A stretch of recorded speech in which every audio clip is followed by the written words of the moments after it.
finished with the Yorubas, their next target and their final target will be the Biafrans. And there are those federal politicians in Nigeria who openly express their desire for the entire...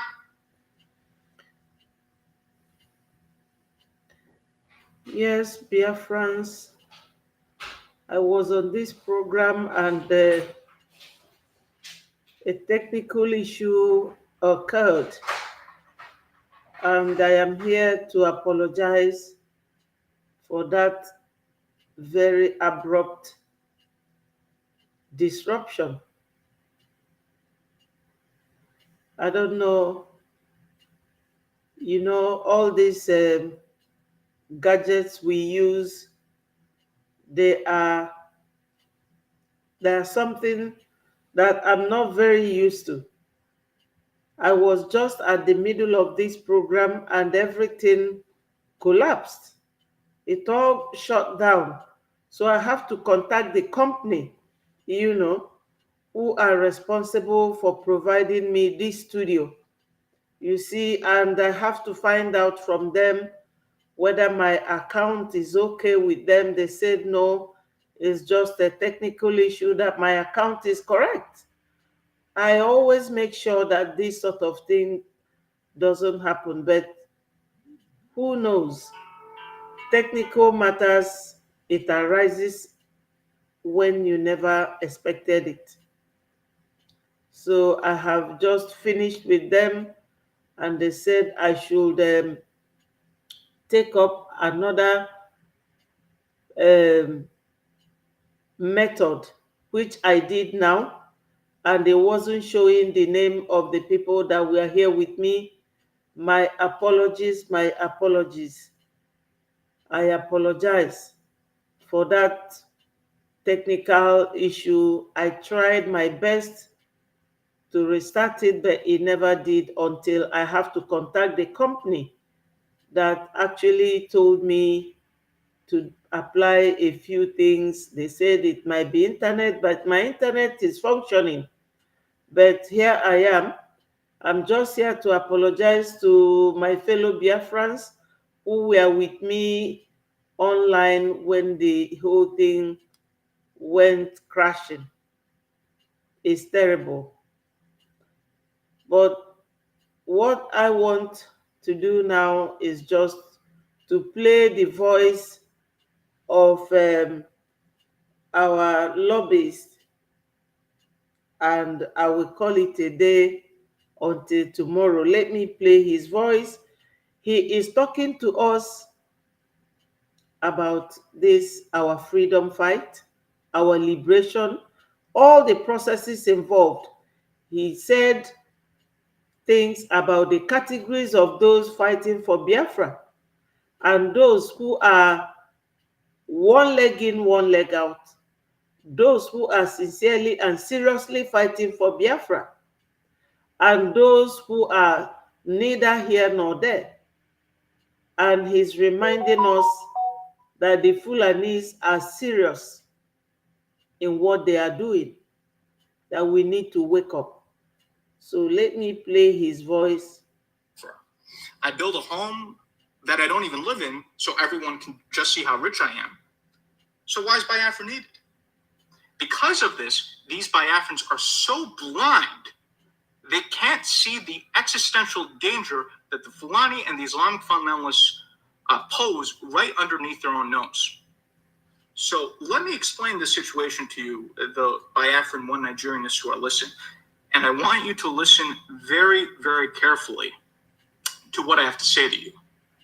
The Islamic fundamentalists have taken over the north of Nigeria. Previously, you had the Hausa Fulani people. Now they're just the Fulani. The Fulani have swallowed the Hausa. These Islamic fundamentalists have moved from the north into the southwest and now are targeting the Yoruba. You have a Muslim ticket leading the country, including a vice president who played an instrumental role in the rise of Boko Haram. There has been Islamic fundamentalist capture of the Nigerian state, the Nigerian military at all levels. According to an article in the Nigerian Punch newspaper in January of 2025, again, not my opinion, This is the newspaper in Nigeria, and I quote, leaders of pan-Yoruba groups representing artisans, workers, students, community-based groups, traders, professional, and self-determination groups have jointly expressed their opposition against the move to introduce Sharia law in Yoruba land. So this is not simply a matter of terrorist groups and Fulani herders killing Biafrans or people in Nigeria, which again is an ongoing serious issue. This is also a matter of systematic takeover of the entire country by radical Islamic fundamentalists. If the Islamic fundamentalists take over Yoruba land, obviously the next and the last target will be Biafra land. Many of the Islamic fundamentalists have openly expressed this, that when they are finished with the Yorubas, their next target and their final target will be the Biafrans. And there are those federal politicians in Nigeria who openly express their desire for the entire country to be under Sharia law, which again would include Biafra. There have been efforts, including even last year, to expand Sharia law throughout the entire country. Now, that effort last year in the national legislature in Nigeria did not succeed, but if Nigeria continues on its current trajectory, that will be the reality at some point. There will be Sharia law imposed on a federal level. Sharia will come to Biafra land. So if we do not, we've declared Biafra, but if we now do not restore Biafra, everyone in Biafra land will be under Sharia. And what I'm telling you is something that I'm very, very confident in. This is going to happen if we don't take the necessary actions. And in places in Nigeria that are already under Sharia, children are having their limbs chopped off, their limbs amputated. I read a story of a 12-year-old boy who had both of his arms cut off for allegedly stealing an item. I mean, this is barbarism at the highest levels. So when Biafra is under Sharia, you will all be subject to Sharia, regardless of how rich you are. There's no provision in Sharia law which says if you're worth more than $1 million or if you own Mercedes or what have you, that you are exempt from Sharia law. So as such, at that point, will it really matter that you own multiple Mercedes or big houses that you don't even live in if you're under such a circumstance? Many of the Biafran One Nigerianists discuss having a great Igbo land within Nigeria, or having an economically strong ala Igbo within Nigeria. Absolute nonsense, complete rubbish, garbage. First of all, it is a fallacy to think you can make Biafra into another Dubai, which is what these Biafran One Nigerians talk about. Within the constructs of a failing Nigerian state, which is quickly becoming like another Somalia. What affects the whole affects the part.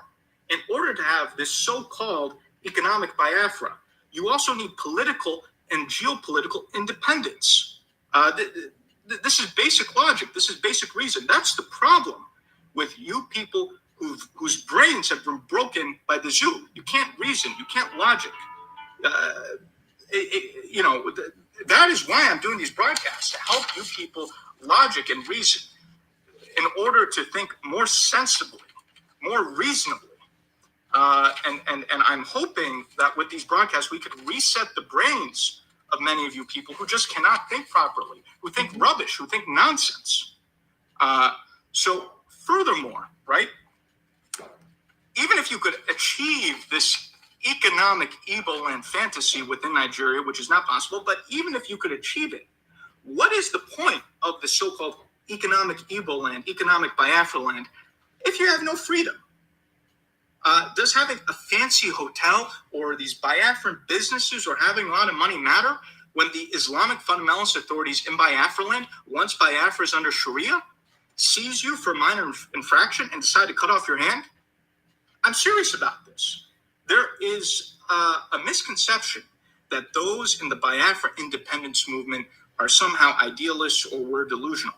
No, those who are part of the Biafran independence movement are the realistic ones. It's the opposite of what you think it is. It is the Biafra One Nigerianists who are unrealistic and completely delusional. completely delusional. I watch these Biafran One Nigerias closely, and I watch all Biafrans closely with my eye. Even if I don't say anything, I watch everything and everyone closely. And so when I watch these Biafran One Nigerians, I see you loving to take photos of yourself at the Nollywood party, or this fancy thing, that fancy thing, getting dressed up in Biafran attire, showing off yourselves, floating here, floating there. You people need a reality check. You guys need to, to use an American phrase, wake up and smell the coffee. Because this is ridiculous. You need to wake up from your superficial self-obsession and realize you are in danger, as much danger as all other Biafrans, and join the Biafran independence movement and what we are doing. That's the first point. Secondly, the second reason why some of these Biafran One Nigerians are not supporting what we're doing, frankly, selfishness. They think consciously or even subconsciously, not realizing what they're thinking, because they have not been personally affected by what is going on, that they are somehow immune from all this and don't have to be part of the Biafran cause. Let me share with you two personal stories or anecdotes. One of our Biafran sisters who was part of the struggle, who I will not mention by name, had tried to convince a Biafran friend of hers to join the Biafran independence movement. Her friend was always dismissive, always negative. Then one day, her friend's family member was killed, cut to pieces by Fulani herders in Biafra land. And after this murder, she changed her mind and asked to get involved in the Biafran struggle. I have a second story. Another member of the Biafran struggle had a highly educated doctor that she went to. She showed this doctor an article about killings of Biafrans in his own village by these Fulani herders. And his response, shockingly, was that he didn't care because his relatives were not killed. What I want to say to those who don't care is that even if you have not been directly affected, even if your relatives have not been killed, at some point they will be in danger. So you should support the Biafran independence movement. You don't have to learn the hard way after one of your relatives gets murdered by one of the terrorists or the Fulani herders or so forth to join what we're doing. Be sensible. You don't have to learn the hard way. And I just want to end by saying, I'm not speaking harshly to be critical, but to help you save you from yourselves. I want the Biafran One Nigerians who are listening to this broadcast to carefully consider what I'm saying for your own benefit and salvation. And also, I want everyone else to listen to what I'm saying, to reflect on it in their own self-reflections. So I will be continuing upon the topics that have been highlighted in these first two episodes, and I look forward to speaking to you in my third episode, which will build upon the existing themes that I've talked about. Thank you, and have a nice day. Yes, my people, my brother Clement, you won't believe it. At the middle of the first program, everything just collapsed. I don't know, I contacted the company that provides me with this studio. They said that is not from their end. And what the lady that attended to me, she said I should wait for her to check my account. And she came back and said to me that your account is okay, maybe the internet. And I have to check my internet with my son, and the internet was okay. Maybe it is the Fulani witch.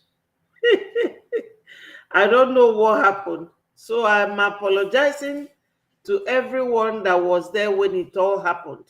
The first time, it was shocking to me. I tried everything I could to rectify it, and it all failed. I have to contact the company immediately. So I am now like on a new program, but continuing the same thing we were saying and the same thing we were doing.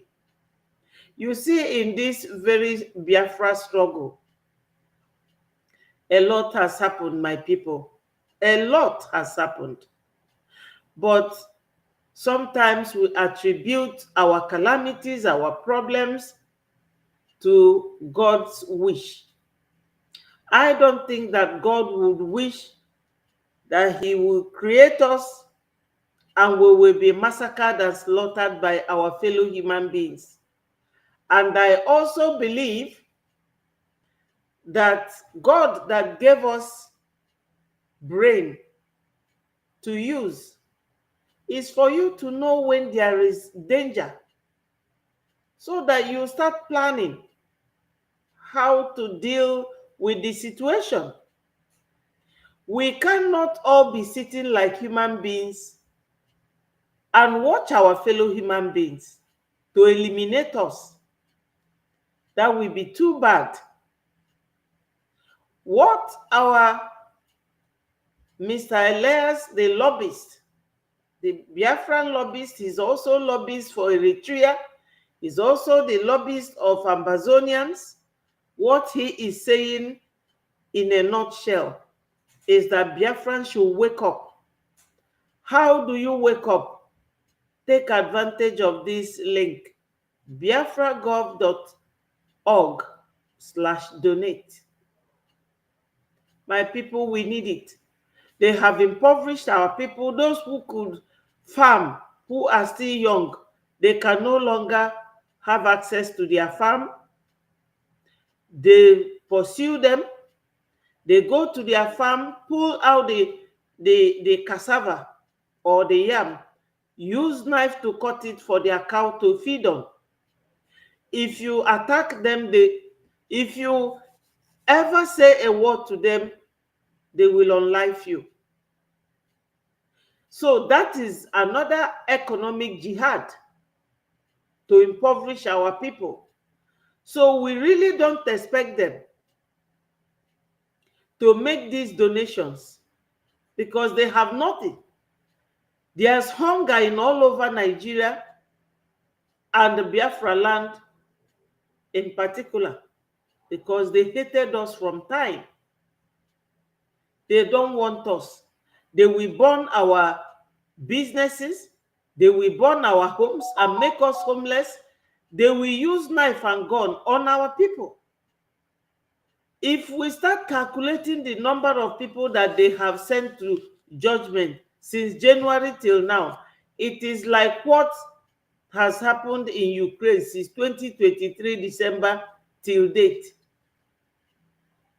Between Ukraine and Russia, the number of people they have killed since that December 2023 till today, and those killed in January till now, is not the same. The way these people massacre our people is very alarming. And what our lobbyists here was trying to tell us is that we should wake up. We should not allow these people to take over our land because they are coming with Islamization. He said that they are now trying to make Yoruba land, these Fulani fundamentalists. They want to take over Nigeria, including Biafra land. And he went further to explain the categories of people he found in Biafra. Some are Biafra one Nigerianists. Some are genuine Biafrans who are really making these donations, but are few in number. And some are those who want Biafra, but they are sitting on the fence. And those people sitting on the fence, they do not realize that that fence is collapsing, that they should come down from the fence. If we go and sit and do nothing, they will overrun us. They will take over our land. That is what he's saying simply. So, my people, Americans want to see us because he's a Cyprus man born in America, and he's the lobbyist with Jim Moran firm. So they want to see us act like people who are under siege, whose land has been buried with Ogbunigwe, waiting for it to start going off all over the place. That's what they are planning. When Onyendu started telling people, these people are coming, they never believed Onyendu. They were saying whether Onyendu is drunk. They were saying, you Igbos, you Igbos. Now everybody is on the run. Everybody is on the run. So, my people, let us all rise up. I will come again tomorrow and see what we can do and continue. I still apologize for what happened. I'm sure, Clem, you were there. You were there and you saw how the whole thing shut down abruptly. I couldn't help myself. So the only thing I did was to contact the company immediately. And they denied being responsible for what happened. So they said it's technical problem. Thank you, my people. And by the special grace of God, I will be here again tomorrow. Please, Biafrans, we don't have to be fighting every year. Let's do this once and for all. Try and take advantage of this link and make your donations. Let us hurry up. These people, they are coming. They are everywhere in Nigeria. They are now in Biafra land. If we do not hurry up, these people, we will not have a place we call our home. Please, my people, donate, and let us leave the zoo. Thank you so much. Thank you, Clement. I do appreciate you. You are a genuine Biafran, and I say, may Chukwu Okike Abiama bless you. I will love you and leave you. All hail Biafra. Peace, progress, unity, and equity. Bye from here.